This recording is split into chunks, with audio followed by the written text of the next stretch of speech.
वो दोस्त जो इंडिया से और पाकिस्तान से बैठ के ये सोचते हैं कि हम कतर जाना चाहते हैं मगर फैमिली के साथ जाके सेटल होना चाहते हैं, परमानेंट सेटल होना चाहते हैं, उन लोगों के लिए आज मैं बहुत ही ज़बरदस्त न्यूज़ लेकर आया हूँ। कतर गवर्नमेंट ने फैमिली वीज़ा की पॉलिसी को अपडेट कर दिया, बहुत हद तक सॉफ्ट कर दिया, नरम कर दिया। अब तकरीबन हर वो आदमी जो थोड़ी बहुत अच्छी अर्निंग यहाँ पे कर रहा है वो कतर में अपनी फैमिली को बुला सकता है। जो लोग पहले से कतर में हैं उनके लिए भी ये वीडियो बहुत अहम है, बहुत इन्फॉर्मेशन ज़बरदस्त है। और जो पाकिस्तान से या इंडिया से या बाहर किसी भी कंट्री में बैठ के ये सोच रहे हैं कि हम कतर विद फैमिली जाके सेटल होना चाहते हैं, परमानेंट सेटल होना चाहते हैं और इस सिक्योर कंट्री में जाके इसको एंजॉय करना चाहते हैं, तो उनके लिए भी आज की वीडियो बहुत अहम होने वाली है। तो दोस्तों चलते हैं हम आज के टॉपिक की तरफ। दोस्तों वीडियो को स्टार्ट करने से पहले वही एक छोटी सी रिक्वेस्ट करूंगा कि चैनल को सब्सक्राइब कर लें, वीडियो को लाइक कर लें और दोस्तों के साथ शेयर कीजिए। दोस्तों कतर गवर्नमेंट ने पॉलिसी को अपडेट कर दिया है और सैलरी स्ट्रक्चर को भी उन्होंने जो है रिवाइज कर दिया है। उसके बारे में मैं अभी डिटेल से बताता हूं, लेकिन मैं पहले आपको ये बता दूं कि इससे पहले सैलरी स्ट्रक्चर क्या था। इससे पहले ऐसा था कि जब फीफा वर्ल्ड कप ख़त्म हुआ तो सब लोग ये सोच रहे थे कि अब जो है जो बहुत ज़्यादा शराइत जो है वो नरम हो जाएंगी और लोग अपनी फैमिलीज़ को बुला सकेंगे, मगर ऐसा नहीं हुआ, बल्कि शराइत को सख्त कर दिया गया था और 15,000 सैलरी की लिमिट रख दी गई थी कि अगर आपकी सैलरी 15,000 रियाल मंथली है तो आप अपनी फैमिली को बुला सकते हैं और अपने बच्चों को, वाइफ को, वो सबको बुला के आप सेटल कर सकते हैं। लेकिन अब ऐसा हुआ है कि कुछ अर्सा पहले ही ये गवर्नमेंट ने अपडेट किया था और अब मज़ीद इस चीज़ को अपडेट कर दिया है कि अब अगर आपकी सैलरी 6,000 रियाल है,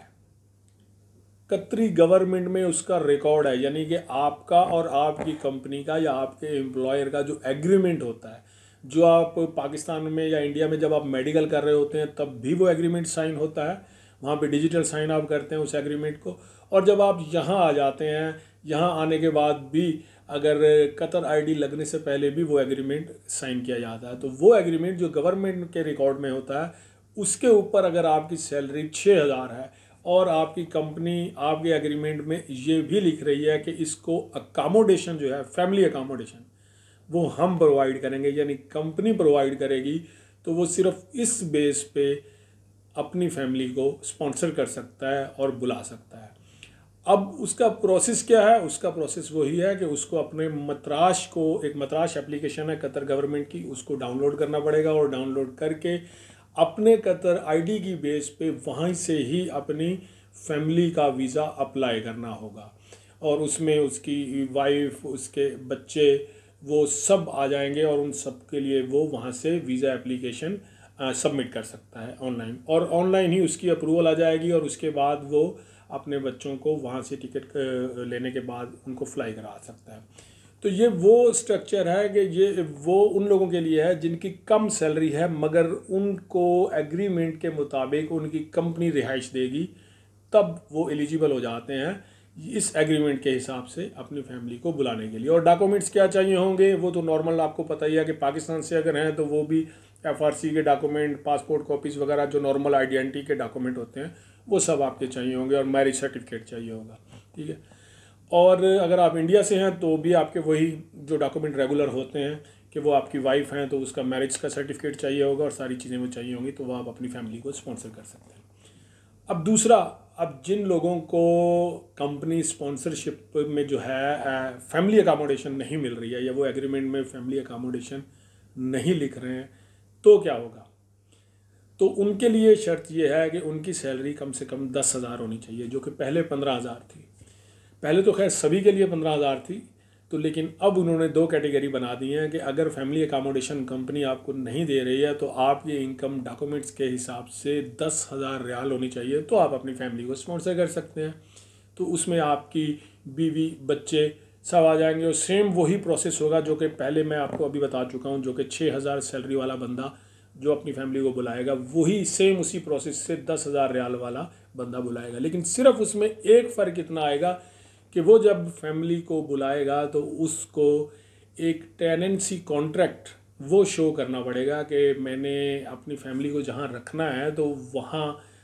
उस बिल्डिंग का या उस घर का जो भी रेंटल एग्रीमेंट है तो वो उसके नाम पे होना चाहिए, और वो जो है उसमें शो करेगा अपने डॉक्यूमेंट्स में, और उसको अपलोड करेगा मतराज के थ्रू, और इस तरह करके वो अपनी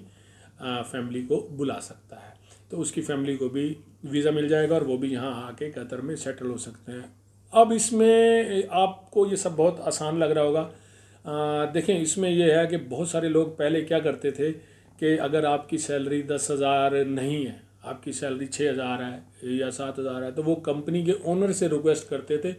और उससे जो है ना वो सैलरी लिखवा लेते थे कि ठीक है आप एक सैलरी सर्टिफिकेट बना दें, तो हम 10,000 सैलरी सर्टिफिकेट बना के इमिग्रेशन डिपार्टमेंट में अप्लाई करेंगे और हमें फैमिली वीज़ा मिल जाएगा। तो ओनर जिनके साथ रिलेशंस होता था वो एक सैलरी सर्टिफिकेट बनाने में कोई हेजिटेट नहीं करते थे, वो आपको 10,000 15,000 का भी सैलरी सर्टिफिकेट बना के दे देंगे। मगर अब गवर्नमेंट ने जब से पिछले 1 साल से जब से ये चीज़ को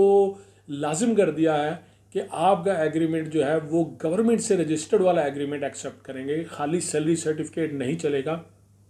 तब से जो है अब केस जो है वो जेन्युइन केस आने लगे हैं। यानी जिनकी जेन्युइनली सैलरी 6,000 होगी और फैमिली अकोमोडेशन होगी तो ही उसको ये चीज़ मिलेगी। अब इसमें कोई नंबर 2 काम हो नहीं सकता। उसकी वजह यह है कि अगर आपका ओनर उस कंपनी एग्रीमेंट में 10,000 सैलरी लिख के आपको दे देता है और वो गवर्नमेंट से अटेस्ट हो जाता है, तो वो 10,000 सैलरी देने का पाबंद हो जाएगा। कल को अगर आपके उसके साथ इख्तलाफ हो गया और आपने लेबर कोर्ट में जाके केस कर दिया कि देखें जी एग्रीमेंट के हिसाब से मैंने तो 10,000 सैलरी का एग्रीमेंट दिया था, लेकिन ये मुझे 5,000 दे रहा है या मुझे 6,000 दे रहा है, तो उस ओनर को वो पैसे देने पड़ जाएंगे उसको, चाहे 2 साल के हों, 3 साल के हों, या जितना भी अर्सा गुजर चुका हो उसको वो पैसे देने पड़ जाएंगे। तो इसलिए कोई भी ओनर ये रिस्क नहीं लेता कि वो आपको वो डॉक्यूमेंट साइन करके दे दे जिसमें गवर्नमेंट इन्वॉल्व होती है।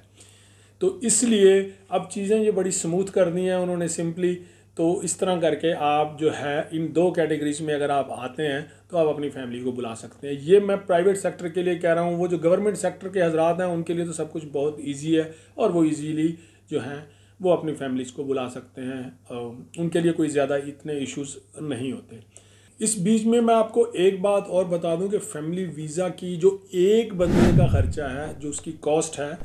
वो अप्रॉक्सीमेटली टोटल मिला के 850 रियाल के करीब है, विद मेडिकल एवरीथिंग। जब वो कतर में आ जाते हैं और उसका आईडी भी लग जाता है, तो आपकी वाइफ हैं तो 850 रियाल में सिर्फ वो कतर में आके सेटल हो जाएंगी। आपका एक बच्चा है तो उसके 850 सेपरेट लगेंगे, 2 बच्चे हैं तो उसके भी सेपरेट। इसी तरह 850 पर हेड के हिसाब से फैमिली वीज़ा होता है। अब एक बात आखिर में ये बता दूं कि बहुत से लोग ये सवाल करेंगे कि हमारे बच्चों की एज ये है और ये है और इस तरह है। देखें, अगर आपकी बेटी की एज 25 साल से कम है तो भी आप उसे बुला सकते हैं, और इससे ऊपर है तब आप नहीं बुला सकते उसे। तब उसको जो है ना वो एक स्पेसिफिकली सेपरेट वीज़ा पे आना पड़ेगा, वो आपकी फैमिली वीज़ा स्पॉन्सरशिप पे नहीं आ सकती। इसी तरह आपके बेटे की एज भी अगर 22 साल या इससे कम है तब भी आप उसे बुला सकते हैं। लेकिन अगर दोनों में से कोई शादीशुदा है तब आप उन्हें नहीं बुला सकते, तब उनको एक सेपरेट वीज़ा पे ही आना पड़ेगा, चाहे वो एम्प्लॉयमेंट वीज़ा है या वाट एवर कुछ भी। आपकी फैमिली स्पॉन्सरशिप में आपका शादीशुदा बच्चा स्पॉन्सर नहीं हो सकता। तो दोस्तों, ये थी आज की इन्फॉर्मेशन। तो उम्मीद करता हूँ वो लोग जो फैमिली के साथ कतर में आके सेटल होना चाहते हैं उनके लिए ये इन्फॉर्मेशन बहुत ज़बरदस्त रही होगी, और इंशाल्लाह मिलता हूँ ऐसी किसी अगली वीडियो में। तब तक के लिए इजाज़त दीजिए। अल्लाह हाफिज़।